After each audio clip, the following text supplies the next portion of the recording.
জীবনটা একটা যুদ্ধ। তুমি চাইলেও না চাইলেও তোমাকে লড়তেই হবে।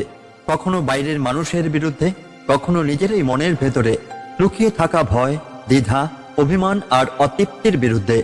তুমি হাসছো, অথচ ভেতরে কিছু একটা ধীরে ধীরে ভেঙে যাচ্ছে। তুমি সব ঠিক আছে বলছো, অথচ হৃদয়টার কোথাও একটা শূন্যতা জমে উঠছে। তুমি দায়িত্ব পালনে ব্যস্ত, কিন্তু রাতের বেলায় একা বিছানায় শুয়ে নিজের ভেতরে একটা প্রশ্ন কাঁদে, আমি কি ঠিক পথে চলেছি? আমার জীবনের মানে কি? বন্ধুরা, এই প্রশ্নগুলো আমাদের সবার। আমি, আপনি, আমরা সবাই এই প্রশ্নের উত্তর খুঁজে চলেছি প্রতিদিন। আর এই ঠিক সেই জায়গা যেখানে ভগবত গীতা আমাদের পথ দেখায়। এটা কোনো ধর্মগ্রন্থ নয় কেবল, এটা এক টুকরো আলো অন্ধকার জীবনের মাঝখানে। গীতার প্রতিটি শ্লোক, প্রতিটি বাক্য যেন জীবনের গভীর মানে বোঝায়, যেন চোখে চোখ রেখে বলে, তুমি একা নও, আমি আছি, আমি কৃষ্ণ। আজকের এই ভিডিওয় আমি তোমার সঙ্গে ভাগ করে নিতে চাই সেই সবচেয়ে শক্তিশালী শ্লোকগুলোর একটি, যেটা শুধু ধর্মই নয়, শুধু যুক্তি নয়, শুধু আদর্শ নয়, বরং একটি আশ্রয়, এক টুকরো ভালোবাসা, এক টুকরো মুক্তির অনুভূতি। এই শ্লোকটি যেটা কৃষ্ণ বলেছিলেন অর্জুনকে যখন তার জীবন দোটানায় থমকে গিয়েছিল, যখন তার আত্মবিশ্বাস, দায়িত্ব, নীতি সব মিলে এক বিভ্রান্তির মধ্যে ডুবে যাচ্ছিল, তখনই কৃষ্ণ বলেছিলেন, সব ধর্মকে ছেড়ে দাও অর্জুন, তুমি শুধু আমার শরণাগত হও, আমি তোমার সব পাপ থেকে মুক্ত করব, তুমি আর দুঃখই করো না। বন্ধুরা, এই একটি শ্লোক শুধু অর্জুনের নয়, এই শ্লোক তোমার জন্য, আমার জন্য, আমাদের সকলের জন্য। তাই আজ আসো, সব ব্যস্ততা থেকে একটু আলাদা হয়ে, সব চিন্তা থেকে একটু দূরে সরে এসে আমরা বসি কৃষ্ণের পায়ের ধারে। চলুন আজকের এই ভিডিওয় আমরা উপলব্ধি করি কেন কৃষ্ণ এই শ্লোক বলেছিলেন, কি ছিল তার অন্তরের ডাক, আর কিভাবে এই একটি শ্লোক আমাদের জীবনের সমস্ত ভয়, দুঃখ আর দ্বিধাকে ঘুচিয়ে দিতে পারে। শুরু করছি আজকে আমাদের পথ চলা একটি শ্লোক থেকে, একটি প্রেম ভরা আহ্বান থেকে, যেখানে ঈশ্বর নিজে বলেছেন, তুমি শুধু আমার হও। জীবনে আমরা প্রতিদিন কিছু না কিছু করছি। কেউ পড়াশোনা করছে, কেউ চাকরি করছে, কেউ সংসার চালাচ্ছে, কেউ স্বপ্ন পূরণের পেছনে ছুটছে। কিন্তু প্রশ্ন হলো, আমরা কেন করছি এই সব কিছু? ফল পেতে, সফল হতে, প্রশংসা পেতে? ঠিক এই প্রশ্নটার উত্তরই দিলেন শ্রীকৃষ্ণ মহাভারতের যুদ্ধক্ষেত্রে, কুরুক্ষেত্রে এক ভীত, দ্বিধাগ্রস্ত, মনোবলহীন অর্জুনকে। ভগবান বললেন, তোমার অধিকার আছে শুধু কর্ম করার উপর, কিন্তু তুমি কখনোই ফল পাওয়ার অধিকারী নও। তুমি যেন কখনো কর্মফলের আশায় কাজ না করো, আবার ফল তো পাবো না এই ভেবে কখনো আলস্য ডুবে থেকো না। এ যেন একটা অপূর্ব জীবন মন্ত্র, শুধু একটি শ্লোক, অথচ এর গভীরতা এমন যে যদি কেউ এর অর্থ হৃদয়ে গ্রহণ করতে পারে, তাহলে জীবন বদলে যেতে বাধ্য। প্রথম অংশে ভগবান বলেছেন, তোমার অধিকার কর্মে, অর্থাৎ তুমি যা করো সেটা মন দিয়ে, নিষ্ঠা দিয়ে, সততার সাথে করো। তোমার দায়িত্ব, কর্তব্য হচ্ছে কাজ করা, সেটা ভালোভাবে করা। তুমি কি ফল পাবে, প্রশংসা পাবে, সাফল্য পাবে, সেটা তোমার হাতে নেই, সেটা সময়, পরিস্থিতি এবং ঈশ্বরের হাতে। এই কথাটা প্রথমে শুনতে কঠিন লাগে। আমরা তো ছোটবেলা থেকে শিখেছি, ভালো করে পড়লে প্রথম হবে, কাজ করলে টাকা আসবে, সফলতা চাইলে খাটাখাটনি করো। কিন্তু কৃষ্ণ বলছেন, না, তুমি শুধু খাটো, ফল আসবে কিনা সেটা নিয়ে মাথা ঘামিও না। একজন চাষি বীজ বনে, জল দেয়, যত্ন নেয়, কিন্তু ফল কিভাবে হবে সেটা নির্ভর করে বৃষ্টি, আবহাওয়া, প্রকৃতি আর ভাগ্যের ওপর। চাষি যদি শুধু ফল পাওয়ার চিন্তায় মগ্ন থাকে, তাহলে সে মন দিয়ে চাষ করতেই পারবে না। আর যদি সে ভাবে ফল তো পাবোই না, তাই কিছুই করব না, তাহলেও হবে না। তাই কৃষ্ণ বলেন, ফলে মন দিও না, কাজে মন দাও। এই শ্লোকটি যখন ভগবান বলেছিলেন, তখন অর্জুন দাঁড়িয়েছিল যুদ্ধের ময়দানে, যেখানে একদিকে তার গুরু, পিতামহ, ভাই বোনেরা, আর অন্যদিকে তার ধর্ম ও কর্তব্য। অর্জুন ভেবে পাচ্ছিল না সে একটি যুদ্ধ করুক না পিছিয়ে যাক। তার হৃদয় দ্বিধায় ভরা ছিল। সে বলেছিল, আমি কাকে মারব, এ তো আমার আপনজন। সে কাঁপছিল, তীর ধনুক হাত থেকে পড়ে যাচ্ছিল। তখনই কৃষ্ণ বললেন, তুমি যোদ্ধা, তাই তোমার কর্তব্য হচ্ছে ধর্ম যুদ্ধ করা। তুমি যুদ্ধ করো, এটা তোমার কর্তব্য। কে বাঁচবে, কে মরবে, সেটা ভগবানেরই হাতে। তুমি শুধু নির্লিপ্ত থেকে নিজের কাজ করো, সেটাই যোগ। আজকের যুগেও আমরা অর্জুনের মতো অনেক সিদ্ধান্তহীনতায় ভুগি। চাকরির ইন্টারভিউ দিতে ভয় পাই, যদি না হয়। পরীক্ষা দিতে গিয়ে ভাবি, যদি ফেল করি। একটা নতুন উদ্যোগ নিতে গিয়ে ভাবি, যদি লোক হাসে। আমরা কাজ করার আগে ফল নিয়ে চিন্তা ডুবে যাই। কিন্তু কৃষ্ণ বলছেন, ফল কি হবে জানো না, তাও করো। কারণ কাজ করাটাই তোমার কর্তব্য, বাকি সব তার হাতে ছেড়ে দাও। এক মা দিনের পর দিন ছেলেকে পড়ায়, তাকে শেখায় ভালো মন্দ সততা। সে জানে না তার ছেলে ভবিষ্যতে ডাক্তার হবে না শ্রমিক, কিন্তু মা কখনো থামে না, কারণ সে জানে এটা তার কর্তব্য। এক শিক্ষক প্রতিদিন স্কুলে যায়, সে জানে না তার ছাত্ররা ভবিষ্যতে কেমন হবে, কিন্তু সে নির্লিপ্তভাবে জ্ঞান দিয়ে যায়। এটাই গীতার শিক্ষা। ভগবত গীতার এই শ্লোক শুধু কাজ করার কথা বলেনি, বলেছে কাজের প্রতি আসক্তি ছেড়ে দাও। অর্থাৎ তুমি যদি মনে মনে শুধু ফলের জন্য কাজ করো, তাহলে তুমি দুঃখই পাবে যখন ফল আসবে না। যদি কেউ বলে আমি তো অনেক ভালো কাজ করেছি, তবু আমাকে কেউ সম্মান দেয় না, তবে সে গীতার শিক্ষা বুঝতেই পারেনি। আসল শান্তি তখনই আসে যখন তুমি শুধু তোমার কর্তব্য করো এবং ফলের জন্য ঈশ্বরের উপর ছেড়ে দাও, কারণ ঈশ্বর জানেন কখন কাকে কতটা দিতে হবে। তাই জীবনে যদি শান্তি চাও, তাহলে এই শ্লোককে হৃদয়ের গভীরে বসাও। তুমি শুধু তোমার কাজ করো, সৎপথে থেকো, মন দিয়ে থেকো। ফল কি হবে তা ভগবানই জানেন, তুমি শুধু তার উপর আস্থা রাখো। তোমার অধ্যবসায় বৃথা যাবে না, তোমার সততা হারিয়ে যাবে না, তোমার নীরব কষ্ট একদিন শব্দ হয়ে উঠবেই। আর তখন তুমি বুঝবে কৃষ্ণ ঠিকই বলেছিলেন, জীবনে ফল চাইতে শেখো না, চাইতে শেখো কেবল কর্তব্য। আর ফল সে তো সঠিক সময় আপনাতেই এসে যাবে। সময় বদলায়, সমাজ বদলায়, মানুষের মুখোশও বদলায়, কিন্তু একটা জিনিস বদলায় না, অধর্মের উত্থান আর ধর্মের ক্ষয়। আর যখন পৃথিবীতে সেই অবনতি চূড়ান্ত রূপ নেয়, যখন সত্য চাপা পড়ে যায় মিথ্যার নিচে, যখন নিরীহ মানুষের কান্না শোনা যায় না আর, তখনই নীরবতা ভেঙে উঠে আসে এক আশ্বাস, এক প্রতিশ্রুতি, যে প্রতিবারই ফিরে আসে রক্ষা করতে ধর্মকে। যদা যদা হি ধর্মস্য গ্লানি ভবতি ভারত অভ্যুত্থানম ধর্মস্য তদাত্মানং সৃজাম্যহম। হে ভারত, এই ডাক শুধু অর্জুনকেই নয়, এই ডাক তোমাকেও আমাকেও, এই মানব সভ্যতাকেই।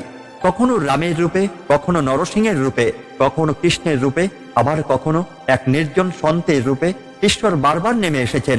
কেন এসেছেন? কারণ মানুষের স্বভাব এক, সে ভুলে যায় ধর্মকে, সত্যকে, অন্যায়কে।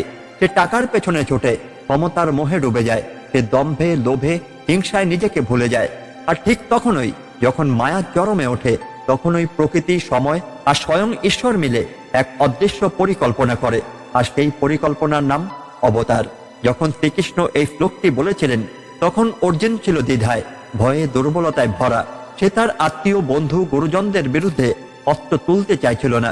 সে বলেছিল, আমি যুদ্ধ করব না, আমি কারো রক্ত চাই না, আমি শুধু শান্তি চাই। সেখানে দাঁড়িয়ে ভগবান বললেন না, ঠিক আছে যেও না যুদ্ধ করতে, বরং তিনি বললেন, শোনো অর্জুন, যখন অন্যায় এত বড় হয় যে ধর্ম বিপন্ন পড়ে, তখন শান্ত থাকা পাপ, তখন অধর্মের বিরুদ্ধে দাঁড়ানোই প্রকৃত ধর্ম। আর আমি নিজে অবতীর্ণ হই সেই সত্যকে রক্ষা করতে। এই শ্লোকের প্রথম শব্দটা যদা যদা, মানে হচ্ছে যখনই যখনই, অর্থাৎ এই কথা চিরন্তন, এটি কালের সীমানায় বাধা নয়। হয়তো সে তখন ছিল কুরুক্ষেত্র, আজ সে হতে পারে ইউক্রেন বা গাজা, হতে পারে তোমার নিজের পরিবার, অফিস, সমাজ। যেখানে অন্যায় বাড়ে, যেখানে দুর্বলরা নির্যাতিত হয়, যেখানে নারীরা অসম্মানিত হয়, যেখানে শিশুর কান্না কেউ শোনে না, এখানে ভগবান বলেন, আমি আসব। তুমি দেখো না, হয়তো তুমি বুঝতে পারো না এখনোই, কিন্তু ইতিহাস সাক্ষ্য দেয়, সত্য কখনো পরাজিতই হয় না। 1947 সাল ভারত স্বাধীন হওয়ার আগে যুগের পর যুগ ধরে চলেছিল শোষণ, অত্যাচার, নিরীহ মানুষের রক্তে ভিজে যাচ্ছিল জমি। তখন কি ঈশ্বর এলেন রথে চড়ে? না, তিনি এলেন গান্ধীজির অসহযোগ আন্দোলন রূপে, তিনি এলেন একটি নিরস্ত মানুষের সাহসিকতায়, তিনি এলেন সুভাষচন্দ্র বসুর বজ্রকণ্ঠে, তিনি এলেন মায়ের আশীর্বাদে, তিনি এলেন সাধারণ মানুষের রক্তে। তাই কৃষ্ণের অবতার মানেই সবসময় অলৌকিক কিছু নয়। তুমি যদি নিজের ভেতরে ঈশ্বরকে ডাকো, তবে তোমার মধ্যেই তিনি রূপ নেবেন। আর যদি তুমি চুপ করে থাকো, অন্যায় দেখেও মুখ না খোলো, ভেবে নিও আমার কি, আমি তো ভালো আছি, তবে জেনে রেখো এই ভালো থাকাটাও টেকে না যদি সমাজটাই ভেঙে পড়ে। এই শ্লোক আমাদের শেখায়, প্রতিবার ঈশ্বর আসবে না বাহ্যিকভাবে, আমাদের মধ্যেই তাকে জাগাতে হবে। তুমি যখন একটা গরিব বাচ্চাকে পড়াও, তুমি তখনই ঈশ্বরের হাত হয়ে ওঠো। তুমি যখন সত্য বলো, যখন অন্যায়ের প্রতিবাদ করো, যখন দুর্বলকে রক্ষা করো, তখন তুমি একজন অবতার হয়ে ওঠো এই সমাজের জন্য। এই শ্লোক শুধু অতীত নয়, এই শ্লোক আজকের সময়ের শ্লোক। এই শ্লোক শুধু অর্জুনের জন্য নয়, এটি তোমার জন্য, আমার জন্য, এই গোটা মানব জাতির জন্য। যখনই ধর্ম লোপ পায়, যখনই অন্যায় মাথা তোলে, তখনই ঈশ্বর এসে যান। তুমি দেখো বা না দেখো, তিনি সময় হয়ে ওঠেন। তাই আর ভয় পেও না। তুমি যদি সত্য পথে চলো, তোমার কণ্ঠ যদি ন্যায়ের পাশে থাকে, তোমার হৃদয়ে যদি কৃষ্ণ থাকেন, তবে জেনে রেখো, যুদ্ধ যত কঠিনই হোক, বিজয় নিশ্চিত। অধর্ম কখনো টিকে থাকতেই পারে না, কারণ সত্যের পাশে ঈশ্বর থাকেন। একটা শিশু জন্ম নেয়, তারপর প্রথম কান্না, তার ছোট ছোট হাত পা নাড়ানো দেখে চারপাশ খুশিতে ভরে ওঠে। তারপর একদিন সে হাঁটতে শেখে, কথা বলতেও শেখে।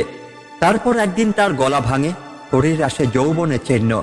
আর একদিন সে আয়না নিজের মুখে বার্ধক্যের রেখা দেখতে পায়। সবই এই এক শরীরের মধ্যেই ঘটে। আর ঠিক তখনই একদিন হঠাৎ শেষ, একটা দেহ থেমে যায়। কিন্তু প্রশ্ন জাগে, থেমে যায় কি সবকিছু, নাকি আমরা ভুল ভাবি এই শরীরই আমি? এই বিভ্রান্তির দ্বন্দ্বেই দাঁড়িয়েছিল অর্জুন।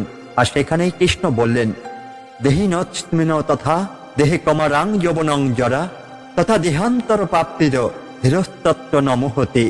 শ্রীকৃষ্ণ বললেন, হে অর্জুন, এই দেহ তোমার প্রকৃত পরিচয় নয়। তোমার সত্য পরিচয় হলো তুমি একজন দেহী, অর্থাৎ আত্মা। যে আত্মা এই শরীরের মধ্যে অবস্থান করছে মাত্র। আমরা যেমন পোশাক বদলাই, তেমন ওই আত্মাও শরীর বদলায়। শৈশব, যৌবন, বার্ধক্য, এ তো শুধু শরীরের অবস্থা। আত্মা কিন্তু একই থাকে। একটা নদী ভাবো, নদীর জলের রং বদলাতে পারে, তার গতি কখনো শান্ত, কখনো উগ্র হতে পারে, কিন্তু নদী নিজের অস্তিত্ব হারায় না।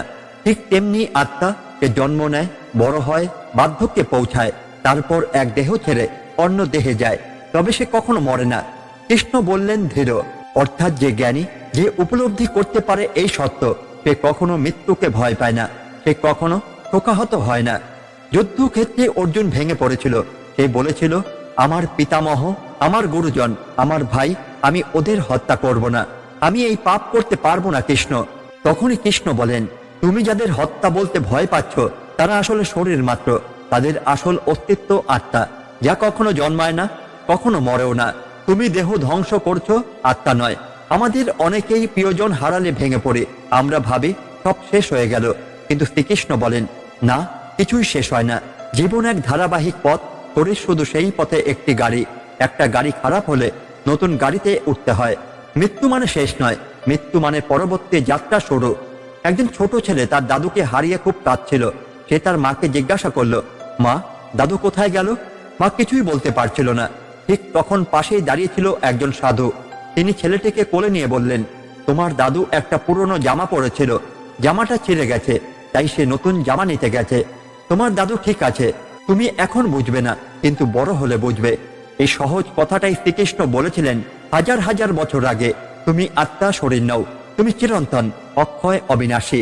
আজকের এই আধুনিক যুগে মানুষ ভয় পায় বার্ধক্যকে। মানুষ কাঁদে চেহারা হারালে, মানুষ পাগল হয়ে যায় শরীর নিয়ে, রূপ নিয়ে, বয়স নিয়ে। কিন্তু কৃষ্ণ বলেছেন, এসব ক্ষণস্থায়ী, এসব পরিবর্তনশীল। তোমার আসল রূপ কখনো মলিন হয় না, কখনো মৃত হয় না। তোমার আসল রূপ আত্মা। এই শ্লোক শেখায়, জন্ম মানেই শেষ নয়, মৃত্যু মানেই হার নয়, বার্ধক্য মানেই অপমান নয়, বরং সবই এক একটি পর্যায়, একটি পোশাক বদলে পরেরটিতে যাত্রা। এভাবেই আত্মা এগিয়ে চলে তার নিজ পথ ধরে। তুমি যদি নিজের ভেতরের আত্মাকে চিনতে পারো, তবে মৃত্যুকে আর ভয় করবে না, তবে শোক আর তোমাকে আঘাতই করবে না। তবে জীবনের প্রতিটি ধাপে থাকবে এক দৃঢ়তা, এক বিশ্বাস। জন্ম এসেছিল, বার্ধক্য আসবে, মৃত্যু আসবে, কিন্তু আমি চিরন্তন, আমি আত্মা, আমি কৃষ্ণেরই অংশ। তুমি কেমন জীবন কাটাচ্ছ? সকালে ঘুম থেকে ওঠো, মোবাইল স্ক্রল করো, সারাদিন অফিস, ক্লাস, বাজার, ফোনের সময়, তারপর রাতে ক্লান্ত শরীর বিছানায় ফেলে দাও। এই তো জীবন না?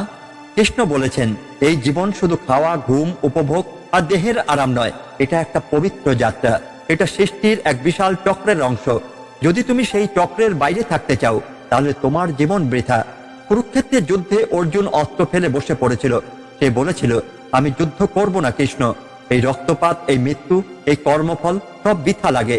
ঠিক তখনই কৃষ্ণ বলেছিলেন, যত এভনং পরবর্তী অযোগ্য কাম কারণ স ইন্দ্রিয়ারাম মুঘং পার্থ সজীবন। অর্থাৎ যে এই সৃষ্টির চক্র, যজ্ঞের মাধ্যমে পরস্পরের সেবা ও ত্যাগে নিজেকে না দেয়, সে কেবল ভোগেই মগ্ন থাকে, তার জীবন নিষ্ফল, সে ব্যর্থ। এই সৃষ্টি একটা পরস্পর নির্ভরশীল চক্র।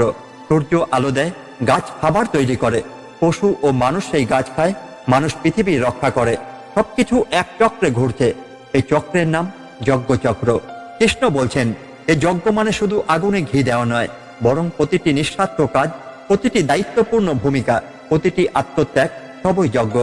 বাবা মা সন্তানকে মানুষ করে, শিক্ষক ছাত্রকে জ্ঞান দেন, কৃষক আমাদের জন্য শস্য ফলান, সৈনিক আমাদের জন্য সীমান্ত রক্ষা করেন, এই সবই যজ্ঞ।